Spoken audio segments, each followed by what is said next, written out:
Hello everyone and welcome to Tech Basics. In this video, I am going to guide you on how to log in to your Horn Health account on your web portal. So let's get started. First of all, open your web browser and navigate to Horn Health account.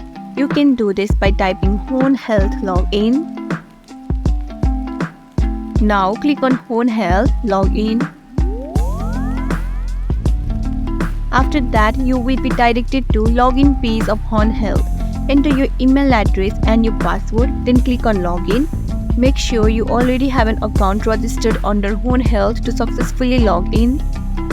If you do not have an account, you can create a new one by clicking on create account.